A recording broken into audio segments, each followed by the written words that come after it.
en este inicio de semana. Un abrazo en la distancia, Rodrigo.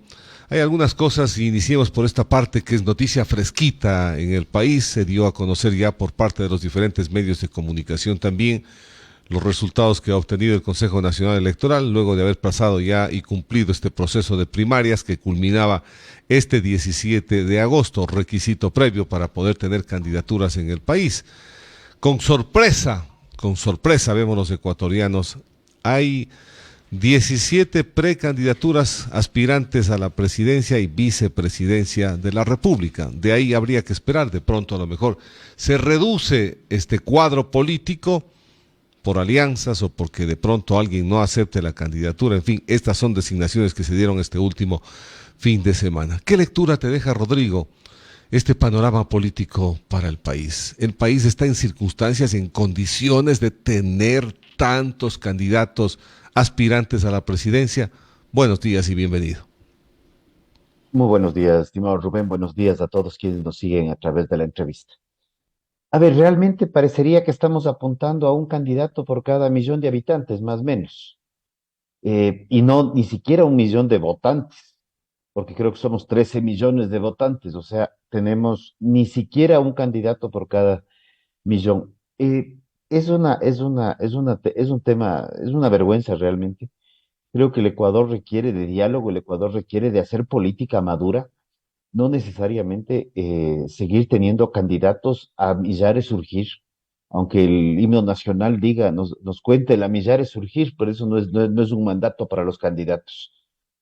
Si te pones a ver, tú tienes muchos candidatos que más bien parecería que están apuntando, primero están claros que no van a ninguna parte, apuntan a perder y a posicionar una asamblea más dividida que la tradicionalmente que hemos tenido. Y vemos que todavía no hay una estructura política porque los candidatos migran de partido a partido, de la derecha a la izquierda, al centro, sin ideología alguna. O sea, realmente todavía creo que en términos de democracia estamos en el primer grado, si es que no es en el kindergarten todavía. Hemos visto y recojo esta última parte de tu intervención, Rodrigo. Candidatos que dijeron en un comienzo de que iban a ir por tal movimiento político o tal partido político. Después van por otro y termina yendo por otro. O sea, y hasta hace pocas horas unos decían estoy por aquí y resulta que aparecen en otra lista. Aquí ya no vemos que hay un tema de ideología. La ideología creo que murió hace rato en este país, hace rato. Ya no hay gente de convicción como antiguamente teníamos en nuestro país, sino es más bien, aquí se definen intereses particulares de grupos. Eso es lo que tenemos como lectura. Intereses particulares e individuales, inclusive. O sea, tú estás viendo una situación donde no solo es la ideología lo que nos falta, son las estructuras políticas.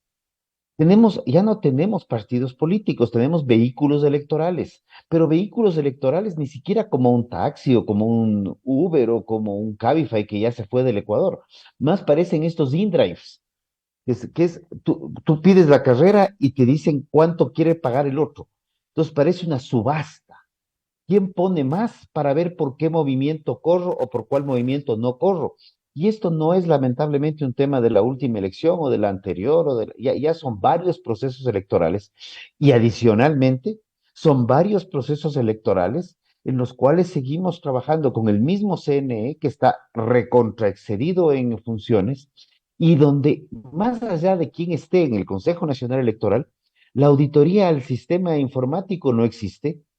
Nadie puede cuestionar nada y las elecciones parece que solamente son un mero formalismo para designar al ganador, como decían hace tiempo atrás y como cada elección. Ya tenemos los resultados, solamente faltan las elecciones. Parecería que nuevamente vamos a un proceso de ese tipo donde la gente, donde los ciudadanos también vamos a las urnas porque no tenemos más remedio. Tenemos que ir a votar o a marcar una papeleta o rayar una papeleta, y hablo de quienes anulan, por el papelito, por el certificado electoral. Y seguimos a través de nuestros impuestos, a través de nuestro esfuerzo como ciudadanos, financiando a todos quienes se lancen a las elecciones para que tengan su baño de popularidad de unos 30, 40, 50 días y poder decir que fueron candidatos para un currículum, porque saben que no van a ninguna parte, más allá de llenar un currículum y tener un baño de popularidad. Pero adicional a esto, tú también acabaste de mencionar, lo que vamos a tener es una cantidad de movimientos y partidos políticos con representatividad en la Asamblea, porque quiera o no, llevarán a uno por lo menos que dará una cuota política y de manejo que va a ser mucho más inmanejable a futuro. Y regresaremos a lo que a mí me retumba esto, y por varias razones debo mencionarlo. Santiago Basabe escribía hace unos meses atrás un editorial que se llamaba La fauna legislativa, en donde realmente describía todo lo que podía aparecer en la legislatura y hacía referencia mucho a la variación de votos, donde no hay estructuras políticas, no hay estructuras partidarias, no hay una disciplina partidaria. Realmente lo que pasa es que cualquiera se cambia de cualquier parte a cualquier parte. No importa si es que es del socialismo de la izquierda a la derecha, al centro, se vuelve independiente, regresa al un lado, pasa al otro, porque al final del día ya los camisetazos que tanto se mencionaban décadas atrás y se cuestionaban décadas atrás, hoy en día son pan de todos los días. Ya no es un tema de camisetazo, es simplemente que cambió de día y tiene de autorización para cambiarse de ropa o cambiarse de camiseta, como le plazca. Entonces, esta ausencia de estructura política, esta ausencia de ideología partidaria, también te dice que tú vas a votar por un candidato por la persona, porque no importa en qué vehículo electoral esté, tú sabes que él no va a responder a nada que no sea a su persona. Tal vez haya uno o dos movimientos o partidos políticos que sean más estructurados, pero de igual manera los candidatos de ahí mismo se van a otras tiendas y en donde los intereses priman por sobre ideologías y por sobre las responsabilidades que asumen con sus votantes. Porque es el otro tema, ¿no? Decimos que hay que hacer un plan electoral, que hay que hacer unos compromisos de campaña. Y si yo comienzo a revisar compromisos de campaña cumplidos, yo no veo que ninguno se cumpla ya, honestamente. ¿Qué lectura tienes de lo que se dio en días pasados, Rodrigo, de que trataban de unirse las famosas izquierdas, colectivos que dijeron reunámonos las izquierdas para hacer un solo bloque en este proceso electoral y más bien encontramos que sumamos más candidatos en vez de reducir el número de candidatos? No hay acuerdo. ¿Por qué? Verás, hace algunos años atrás, y este ejemplo puede sonar repetitivo, pero hablábamos de la unidad, ¿ya? Y en una entrevista, y se me va el nombre a quien se le entrevistaba, este entrevistado decía, aquí en el Ecuador creemos que la unidad funciona como las cooperativas de taxis. Cada uno tiene su propia unidad. Entonces, cada taxista tiene su unidad. Entonces, en base a eso es. Y los proyectos de unidad que yo he visto, siempre han habido algunos actores que deciden, vamos a armar la unidad en tanto y en cuanto yo sea el unitario. Si todos se juntan en torno a mí, no importa si no tengo votos, pero yo como fiel de la idea, todos tienen que apoyar. Y eso es lo que nos está faltando, es un poco de diálogo, un poco de desprendimiento, un poco de regresar al concepto de la política pura y dura. La política es el servicio a la gente. La política tiene que ver con el bien común, no con el bien particular y cómo servirse de la gente. Creo que ese concepto está completamente trasnochado, traspapelado o archivado en algún lado. Tal vez algo con inteligencia artificial podríamos recuperar algo de los principios fundamentales de la política y olvidarnos de este oportunismo político, porque ni siquiera de politiquería podríamos estar hablando ya. Y pensando en los discursos que hemos escuchado en estas últimas semanas, ¿crees que realmente hay un salvador en este país, alguien que venga y de un momento a otro, en pocas semanas, en pocos días, pueda cambiarle la triste realidad que tiene en el Ecuador? Porque esta es la otra parte también. Los ciudadanos a veces reniegan la política, porque así dicen las encuestas. La gente no quiere, detesta el tema político, detesta el tema de quienes participan en política, pero en el fondo a veces damos el voto porque ¿quién más nos llega a ofrecer? Nos llenan de ilusiones. ¿Crees que hay este cambio de llenarnos de tanta ilusión y que de pronto podamos encontrar otro personaje que llegue a la presidencia? A ver, yo creo que primero las personas no van a cambiar las cosas. Van a haber líderes que a través de consensos, acuerdos y diálogos puedan llevar adelante un proceso de cambio. Pero creer que va a llegar un Salvador venido de donde venga, puede venir de Marte si quieren, a cambiar la realidad y solucionar problemas, no funciona. Ya lo hemos vivido desde el 2008 en adelante. Nosotros tenemos una reforma tributaria cada 8, cada 9 meses. Y todas las reformas tributarias lo único que apuntan es a ver cómo le sacamos plata al ciudadano para mantener un Estado cada vez más obeso, cada vez más burocrático, cada vez más ineficiente y usualmente le echamos la culpa al gobierno anterior. Entonces es fácil. Ahora tenemos un presidente que le puede echar la culpa al gobierno anterior, que fue de corto plazo. El del anterior dijo es que no tuve los 4 años, entonces le echa al anterior del anterior. El del anterior te dirá es que lo que pasa es que la mesa no ha estado servida, y el de más atrás no sé qué justificativo tenga cuando estuvo 10 años en el poder y dejó igual, se gastó toda la plata que avanzó y no dejó una programación para cosas básicas como una programación y planificación de visión de largo plazo en generación eléctrica, una visión de largo plazo para lo que es no solamente construcción de vías, sino mantenimiento vial, una visión de largo plazo para el tema educativo, una visión de largo plazo para el tema de salud. Y al final del día, si tú regresas a ver los problemas del ciudadano, más allá de la inseguridad, ante la ausencia de Estado, estamos viendo que las vías están destruidas, dependemos todavía del estiaje, no ha habido una programación, más allá de las reformas jurídicas y que podemos sacar una nueva ley que prohíba que no haya lluvias.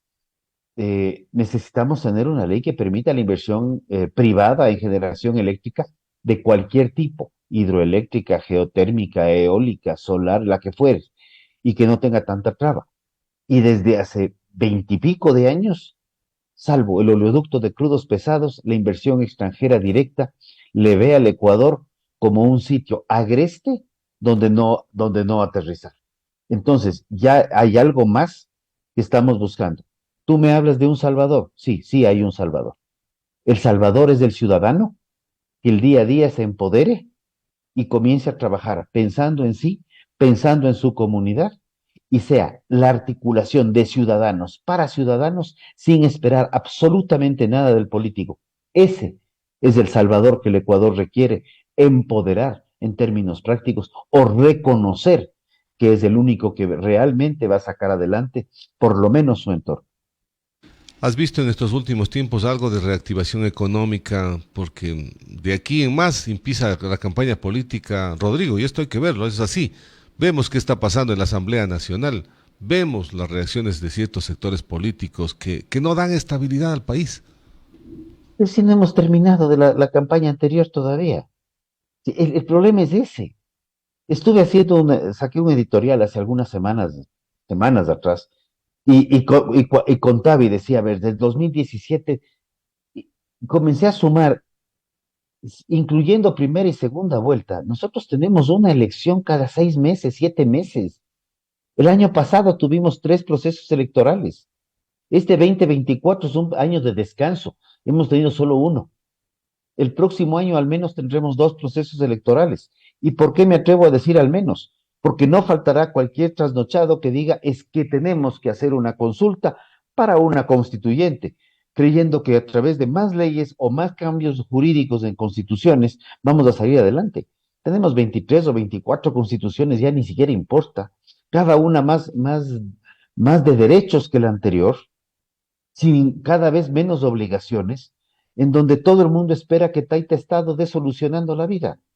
Y Taita Estado lo único que ha dado haciendo es ha dado poniendo más impuestos, que le quita más recursos al ciudadano, ahuyenta más la inversión extranjera y atrae menos inversión. Porque además, con las asambleas que hemos tenido, que hacen leyes, y los presidentes que vetan como les da la gana, porque ahora ya hasta con el veto cambiamos la resolución de la Asamblea, llegamos a un punto en el cual la inestabilidad jurídica del Ecuador, de no saber si contratas el día en el mes de enero, no sabes si esas reglas del juego en términos jurídicos van a respetarse a diciembre. O sea, eso de ahí está matándole al país. No hay reactivación económica. Y no vamos a poner una ley el día de mañana que diga, vamos a reactivar la economía por decreto. Entonces, facilísimo, es igual que el empleo. Que el presidente mañana saque, ¿qué podemos darle haciendo? Nos sentamos un día contigo mismo, redactamos un decreto ejecutivo que diga se crearán 100.000 puestos de empleo cada 3 semanas en estos y esos rubros. Cada mes se reestructurará esta cosa en el empleo, pero eso no funciona. Tenemos una regulación laboral infernal. Tenemos una regulación, una sobreregulación en todos los ámbitos espantosa. Entonces, y tenemos una inestabilidad política donde cada uno está más ocupado en ver con quién se pelea que ver en qué construye. Y no por hablar de un movimiento político que casualmente lleve ese nombre, pero dejemos de la confrontación interna y vamos pensando en un Ecuador que quiere salir adelante. Perú tiene problemas políticos y atrae 7, 8 veces más inversión extranjera directa que el Ecuador. México tiene problemas de inseguridad espantosos y atrae 30 veces más inversión extranjera que el Ecuador, inclusive muchos más turistas. Nosotros no despegamos por ningún lado. La otra parte también que suma a este conflicto, esta inestabilidad, situaciones que no han quedado en claro. Se han dicho versiones desde el presidente de la República, versiones de la vicepresidenta de la República. Este conflicto presidente-vicepresidenta de la República, que en un determinado momento Noboa dijo voy a ser candidato y ella deberá asumir el cargo, porque así le corresponde y así lo establece la Constitución. Vimos en la misma campaña, en un principio, recordarás, Rodrigo, aparecían los dos juntos, creo que unas 2 semanas, y después se evidenció, porque era tan lógico ver una evidencia de que cada uno iba por su lado.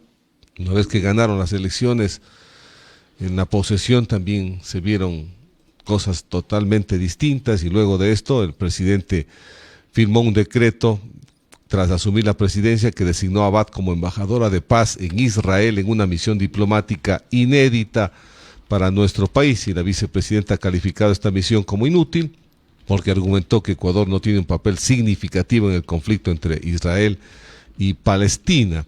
Y frente a esto, la vicepresidenta ha presentado una denuncia contra el presidente Noboa ante el Tribunal Contencioso Electoral, acusándole de violencia política de género. ¿A dónde nos va a llevar esto?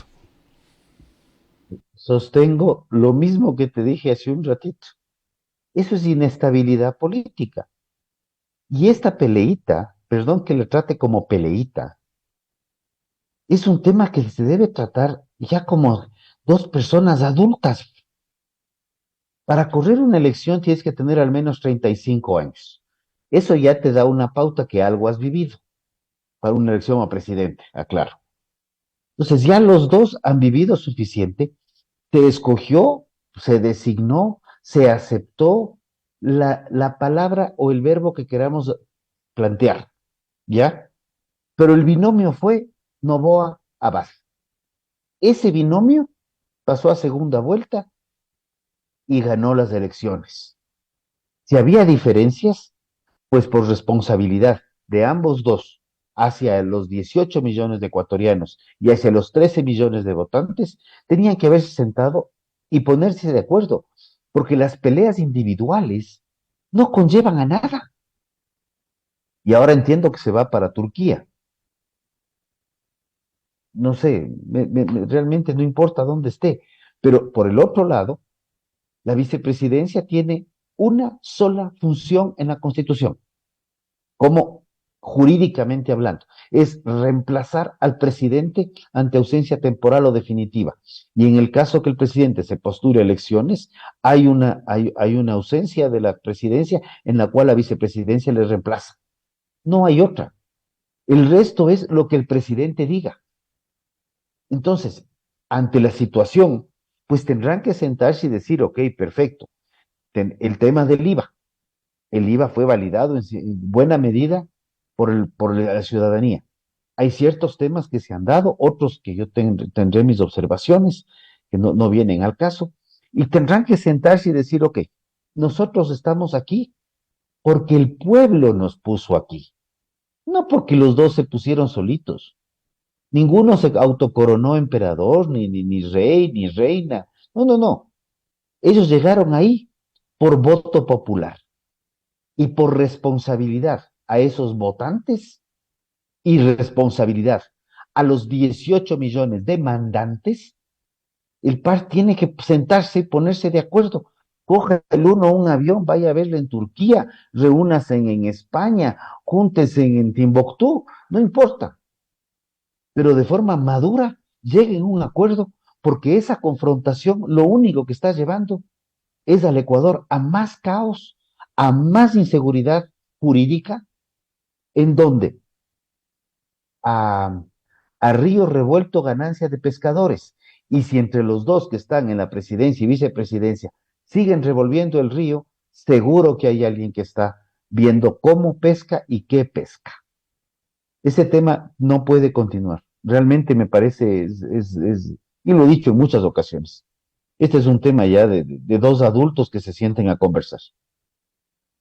Debería terminar esta cuestión. Ya no puede seguir, porque en el fondo todavía tenemos algunos meses más por delante, Rodrigo.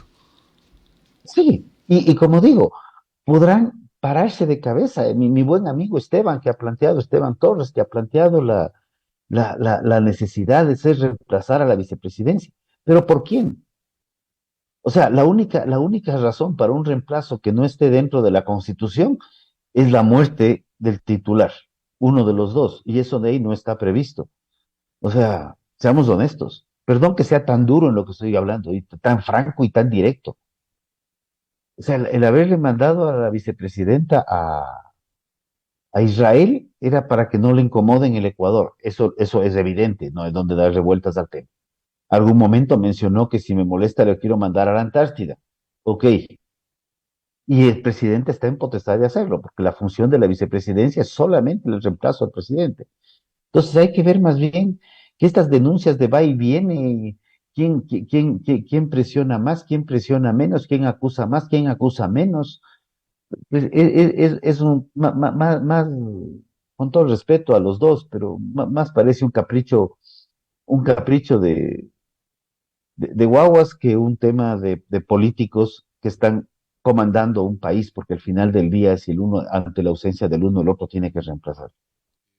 Un criterio final, Rodrigo, aprovechando de este diálogo, ¿qué concepto tienes sobre lo que se emitió como informe por parte de la Comisión de Participación en la Asamblea Nacional dentro del proceso de fiscalización al ministro de Economía, Juan Carlos Vega, por el tema del crédito del Fondo Monetario Internacional, de llevarlo esto a un juicio político? A ver, los créditos del Fondo Monetario han sido siempre cuestionados por ciertos grupos políticos, no importa cuáles. En este momento, el gobierno arrancó y designó a través de un triple acuerdo, más allá de que digan que no, que sí, que tal vez, hubo un triple acuerdo entre el grupo de Novoa, el grupo de Revolución Ciudadana y el grupo del Partido Social Cristiano, y en función de eso se designaron autoridades en la Asamblea, y los primeros meses de Asamblea se aprobaron leyes, cualquier cantidad de leyes, por cierto, no solamente las económico urgentes, con mayorías absolutas y con 100 votos, 110 votos, 112 votos. Creo que esos acuerdos llegaron al momento de los intereses electorales, en donde cada uno quiere ver cómo se distancia del otro. Regresamos a lo mismo. Revisemos una auditoría de qué ha pasado con la plata, cómo se han manejado los recursos de las reformas tributarias, cuáles son las presiones del FMI. Siempre el FMI te exige alguna cosa. Cuando vas a pedir un crédito al banco, el banco te dice si tienes ingresos, si no tienes ingresos, cómo son tus egresos, si tienes carros, si tienes algún bien. El Fondo Monetario al final del día es un prestamista igual, no es un chulquero, eso quiero aclarar. Entonces, creo que es un tema que se está manejando en términos políticos y no técnicos, Y el Fondo Monetario Internacional es el último recurso al cual un país accede y al último recurso por los otros problemas políticos que conlleva. Si el Ecuador tendría una estabilidad política al interno y una estabilidad jurídica y no una sobreregulación como la que vivimos, probablemente nuestro riesgo país estaría, como en el caso del Perú, en los 300 puntos y podríamos estar pidiendo créditos y podríamos estar emitiendo bonos al mundo entero. Como la situación política no nos ayuda, tenemos que recurrir al Fondo Monetario y más bien no podemos utilizar esos créditos del Fondo Monetario como prebenda política para enjuiciar a un ministro que posteriormente nos va a pasar una factura mucho más grande, porque la deuda interna y externa del Ecuador es monumental. Y si no se hace una reestructura al interno de reducción de gasto público y eficiencia de gasto público, los ciudadanos seguiremos auspiciando y manteniendo a un gobierno obeso e ineficiente, y el gobierno seguirá sin darle ni siquiera los servicios básicos a la ciudadanía. Yo creo que ese es un tema más de tinte político que de tinte técnico-económico. Gracias, Rodrigo, por haber estado en el espacio informativo de la hora clave aquí en la W. Muchas gracias y un abrazo en la distancia. Buenos días. Gracias a ti, un fuerte abrazo, Rubén. Gracias, ha sido Rodrigo Gómez de la Torre, analista político, haciendo una revisión de todo este espectro del panorama que nos ofrece la política ecuatoriana, con 17 precandidatos aspirantes a la presidencia de la República. No sabemos si esto se ratificará, que vayan 17 mismo en la lista, a lo mejor pueden haber variaciones, esto habría que esperar hasta fines de este mes. Y hablamos otros aspectos también importantes en la vida que tiene el Ecuador en la parte económica y del desarrollo de nuestro país. Son las 7:31. Atención a este comunicado oficial que nos hacen llegar por parte del Ministerio de Transporte y Obras Públicas. Se va a dar el cierre de la vía Cuenca Girón Pasaje por cambio de alcantarilla en el kilómetro 100.